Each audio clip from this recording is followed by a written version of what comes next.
Good morning students and welcome to class 9, the chapter number 2nd of your economics subject.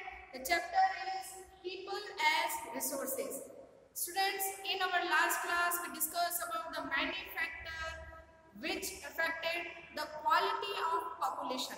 तो अपनी last class में बच्चों हमने बात की थी एजुकेशन के बारे में, हेल्थ के बारे में, स्किल डेवलपमेंट के बारे में, जो किसी कंट्री की पॉपुलेशन की क्वालिटी के बारे में बताता है। हमें ये शो करता है कि किसी भी देश की पॉपुलेशन किस क्वालिटी की है ना, वो किस पे डिपेंड करेगा, अच्छी एजुकेशन पर, अच्छे हेल्थ केयर पर और स्किल डेवलपमेंट पर। कहने का मतलब जिस कंट्री की पॉपुलेशन एजुकेटेड होगी, ज़्यादा से ज़्यादा स्किल्स वाली होगी या फिर अच्छी हेल्थ वाली होगी, तो वो कंट्री ज़्यादा डेवलपमेंट करती है ना, instead of the lower education, the non skills. ठीक है, तो कहने का मतलब बच्चों है कि आप ही देख लीजिए, अगर इसको हम अपनी फैमिली से समझे। मान लीजिए आपको एक दो एग्जाम्पल मैं देती हूँ। एक ऐसी फैमिली है बच्चों जहाँ पर बच्चे पढ़े लिखे नहीं है, अनएम्प्लॉय है, अच्छी स्किल्स नहीं है और बच्चों की हेल्थ भी अच्छी नहीं है। वही दूसरी तरफ एक ऐसी फैमिली है जिसके बच्चे एजुकेटेड है, अच्छी स्किल्स है, उनके पास अच्छी ट्रेनिंग है, उनके पास साथ में उनकी हेल्थ बहुत अच्छी है। तो आप ही बताइए कि दोनों में से कौन सी फैमिली ज़्यादा प्रॉस्परस होगी, मतलब कौन सी फैमिली प्रोग्रेस करेगी? बिल्कुल वो फैमिली प्रोग्रेस करेगी जहाँ की कंडीशंस अच्छी है, जहाँ की एजुकेशन अच्छी है, हेल्थ बच्चों की अच्छी है, फैमिली की अच्छी है, साथ में ही उन लोगों के पास कुछ स्किल्स है, कुछ ट्रेनिंग्स है, तो उनकी ज़्यादा इनकम होगी, ज़्यादा इनकम होगी तो लिविंग स्टैंडर्ड सुधरेगा। तो कहने का मतलब किसी कंट्री में भी वही बात अप्लाई होती है जो हमारी फैमिली में होती है। ठीक है ना। तो कल की क्लास में बच्चों हमने डिस्कस किया एजुकेशन के बारे में, हेल्थ के बारे में, हमने जाना हमारी कंट्री क्या क्या कोशिश कर रही है, हमारी कंट्री की एजुकेशन के स्टैंडर्ड को सुधारने के लिए गवर्नमेंट क्या क्या कर रही है, जिसमें हमने सर्व शिक्षा अभियान के बारे में पढ़ा, नवोदय विद्यालय के बारे में पढ़ा, है ना। तो ये कुछ बातें हैं बच्चों जो बताती है कि हमारी कंट्री के अंदर जो गवर्नमेंट है वो धीरे धीरे पॉपुलेशन की क्वालिटी को सुधारने की कोशिश कर रही है। आज की क्लास में बच्चों हम लोग डिस्कस करेंगे एक बहुत ही अच्छा टॉपिक जिसको कहते हैं हम लोग अनएम्प्लॉयमेंट। ठीक है ना। अनएम्प्लॉयमेंट क्या है, सिंपल सा कहें बेरोजगारी, और ज़्यादा अच्छे से समझना जाए तो एक ऐसा इंसान जो काम करना चाहता है, पैसा कमाना चाहता है, लेकिन उसके पास काम नहीं है, मतलब वो कोशिश तो कर रहा है काम ढूंढने की, काम पर जाने की, लेकिन उसके पास काम नहीं है, तो वो अनएम्प्लॉय है। तो बेरोजगारी, काम का नहीं मिलना, पैसा कमाने का कोई साधन ना होना, इसी को अनएम्प्लॉयमेंट कहते हैं। बच्चों कहीं ना कहीं आज की क्लास में हम लोग हमारी कंट्री की बहुत ही मेन प्रॉब्लम डिस्कस कर रहे हैं, क्योंकि ये अनएम्प्लॉयमेंट कई सारी प्रॉब्लम्स की जड़ है। कई सारी प्रॉब्लम मतलब, कई सारी प्रॉब्लम का मतलब पॉवर्टी, गरीबी बढ़ेगी, है ना, लोअर हेल्थ सिस्टम या हेल्थ अच्छी नहीं होना। तो देखिए बच्चों, जिस घर के अंदर, जिस फैमिली के अंदर लोग अच्छे एम्प्लॉय होते हैं, जिनकी अच्छी जॉब होती है, जिनकी अर्निंग अच्छी होती है, उन लोगों का लिविंग स्टैंडर्ड अच्छा होगा, मतलब ये अपनी लाइफ की, अपनी फैमिली की हर नीड को पूरा कर पाएंगे, हर जरूरत को पूरा कर पाएंगे, अच्छा पैसा होगा, तो इसका मतलब उनकी हेल्थ भी अच्छी होगी, मतलब वो अपनी हेल्थ के लिए ज़्यादा पैसा जो है वो खर्च कर पाएंगे। अगर बीमार है तो उनके पास पैसा है, तो इसका मतलब वो इलाज भी करा पाएंगे। अगर एम्प्लॉयमेंट है, पैसा कमा रहे हैं सब लोग, है ना, मनी अर्न कर रहे हैं, तो इसका मतलब फैमिली के अंदर एजुकेशन का लेवल भी सबका अच्छा होगा, हर इंसान अपने बच्चों को ज़्यादा से ज़्यादा अच्छी बेटर एजुकेशन देगा। तो ये सारी चीज़ें किस पे डिपेंड है? एम्प्लॉयमेंट पे तो डिपेंड है। कहने का मतलब आपके पास अगर करने के लिए काम है, आपकी पे अच्छी है, पे स्किल्स अच्छी है, आप अच्छा मनी अर्न कर रहे हैं, तो इसका मतलब आपका हर तरीके से डेवलपमेंट होगा। लेकिन अगर आप अनएम्प्लॉय है तो क्या होगा? तो बच्चों अनएम्प्लॉय है इसका मतलब आपकी फैमिली की लिविंग स्टैंडर्ड डाउन चला जाएगा, एजुकेशन डाउन चली जाएगी, हेल्थ सिस्टम वो भी डाउन हो जाएगा। तो कहने का मतलब क्या, फैमिली पीछे है। क्यों? क्योंकि हमारे पास मनी के रिसोर्सेज नहीं है, पैसा कमाने का जरिया नहीं है। तो कहीं ना कहीं ये सबसे बड़ी प्रॉब्लम है। अनएम्प्लॉयमेंट देश में गरीबी बढ़ाती है, एजुकेशन को कम करती है, बीमारियों को बढ़ाती है। बीमारियों को कैसे बढ़ाती है बच्चों? सिंपल सी बात है कि एक इंसान जो बीमार है ना, उसके पास पैसा होगा, अर्निंग का सोर्स होगा, तभी तो वो अपना इलाज करा पाएगा, है ना। तो कहने का मतलब क्या है, अनएम्प्लॉयमेंट हमारी कंट्री का एक बहुत ही मेजर प्रॉब्लम है जो आज हम लोग डिस्कस करेंगे। तो जानते हैं डेफिनेशन के बारे में, अनएम्प्लॉयमेंट क्या होता है, टाइप्स ऑफ अनएम्प्लॉयमेंट, कितने टाइप का अनएम्प्लॉयमेंट होता है, ठीक है, ये सारा आज की क्लास में हम लोग डिस्कस करेंगे। तो देखते हैं बच्चों अनएम्प्लॉयमेंट अब क्या होता है, इसका मीनिंग क्या है। तो देखिए when people who are willing to work as a going wages but cannot find job is called unemployment। तो जब कोई एक इंसान willing to job का मतलब काम करने की इच्छा रखता है किसी भी वेजेस पर, मतलब जितना भी पैसा मिल रहा है उतना ही मिल जाए लेकिन एक बार काम मिल जाए, तो ऐसी विश रखता है, लेकिन कैन नॉट फाइंड जॉब, लेकिन उसको ढूंढने के बाद में भी काम नहीं मिल रहा है, तो उसे क्या कहते हैं, अनएम्प्लॉयमेंट। अब देखिए इसको भी बच्चों आप दो एग्जांपल से समझिए। मान लीजिए दो लोग हैं, है ना, उसमें से एक पर्सन ऐसा है जो काम की इच्छा ही नहीं रखना, मतलब जिसे कमाना ही नहीं है, जिसे मनी अर्न करने की इच्छा ही नहीं है, ठीक है।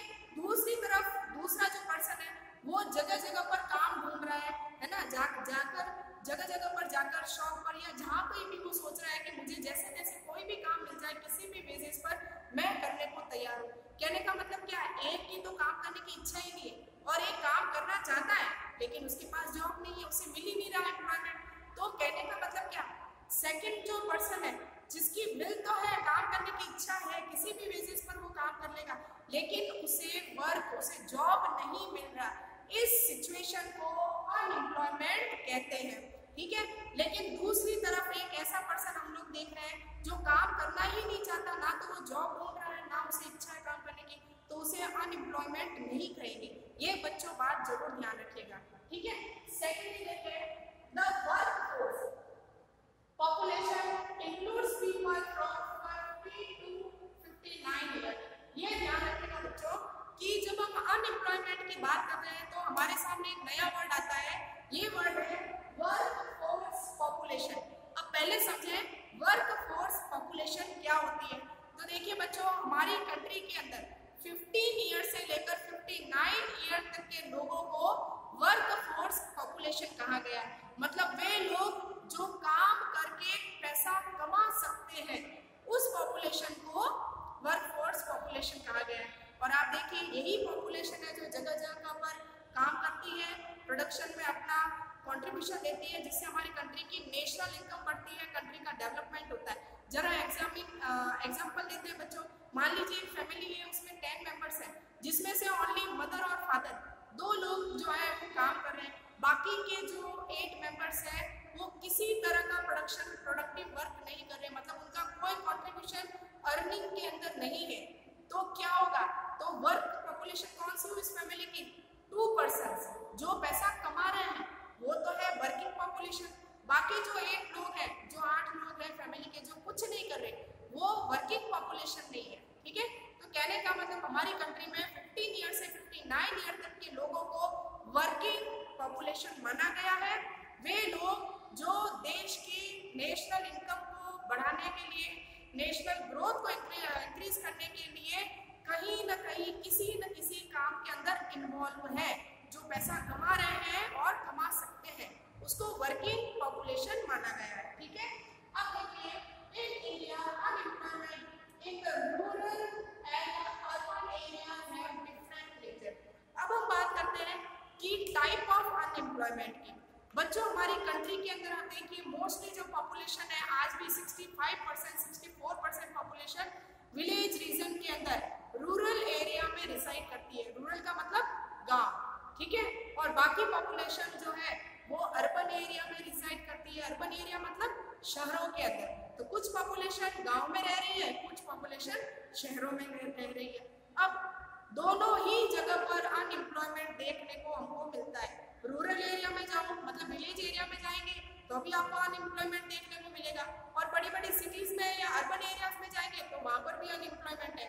लेकिन रूरल और अर्बन एरियाज में जो अनएम्प्लॉयमेंट हमको देखने को मिलता है, जो बेरोजगारी हमको देखने को मिलती है, दोनों ही अलग अलग तरह की बेरोजगारी है, दोनों में ही बहुत अंतर है। इसी अंतर को हम पढ़ेंगे टाइप ऑफ अनएम्प्लॉयमेंट में। तो देखिए पहले बच्चों ये जान लेते हैं कि रूरल एरिया में किस तरह का अनएम्प्लॉयमेंट मिलता है और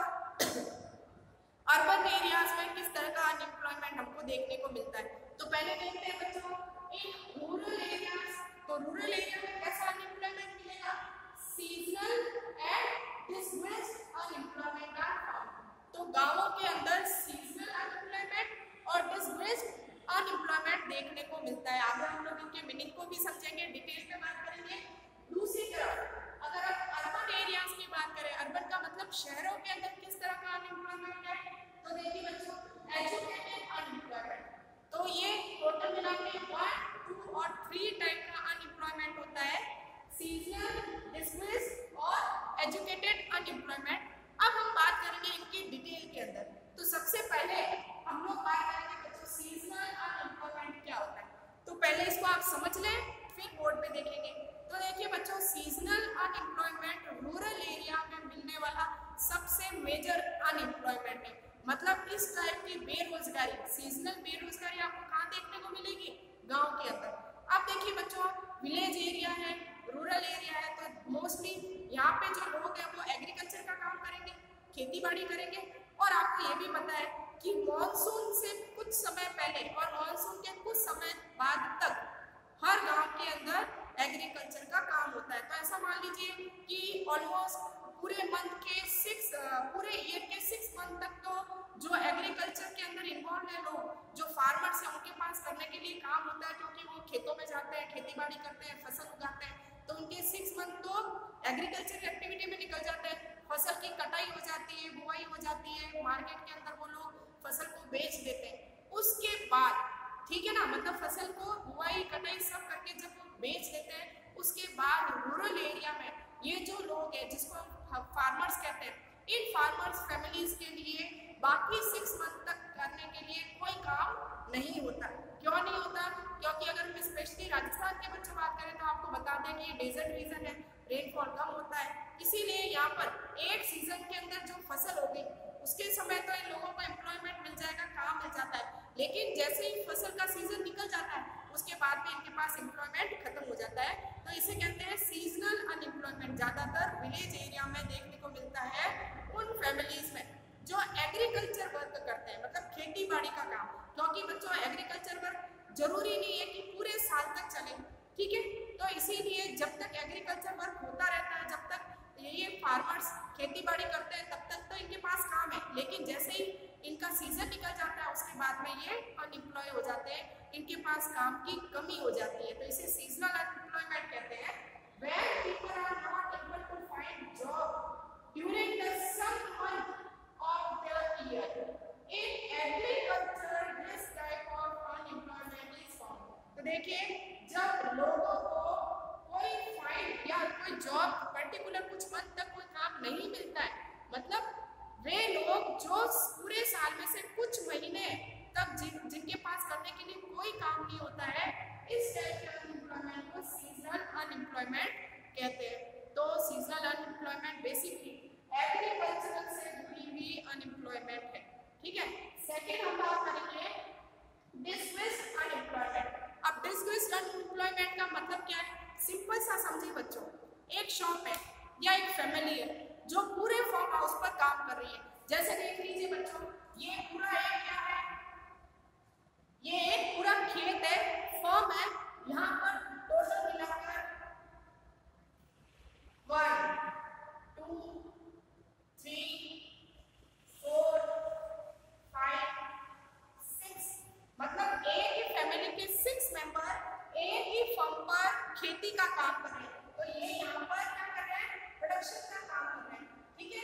टोटल कितने मेंबर है, 6 मेंबर है। अब मान लीजिए जब ये 6 मेंबर काम कर रहे हैं, फर्म के अंदर खेत का काम कर रहे हैं, प्रोडक्शन कर रहे हैं, तब भी इनका प्रोडक्शन कितना हो रहा है, मान लीजिए 10 sacks, मतलब 6 जने एक ही खेत पर काम कर रहे हैं और खेती करने के बाद में जो फसल हुई है वो कितनी है, 10 बोरी, 10 सैक जो है वो प्रोडक्शन हुआ है। अब मान लीजिए इनमें से मैं 3 को हटा दूं, इनमें से मैंने 3 मेंबर को हटा दिया उस फैमिली के, तब भी प्रोडक्शन 10 सैक ही हो रहा है।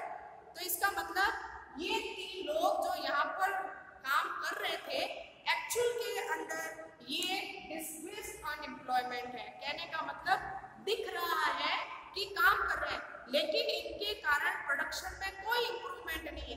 तो जरा बच्चों सोचिए कि अगर जब 6 मेंबर काम कर रहे हैं तब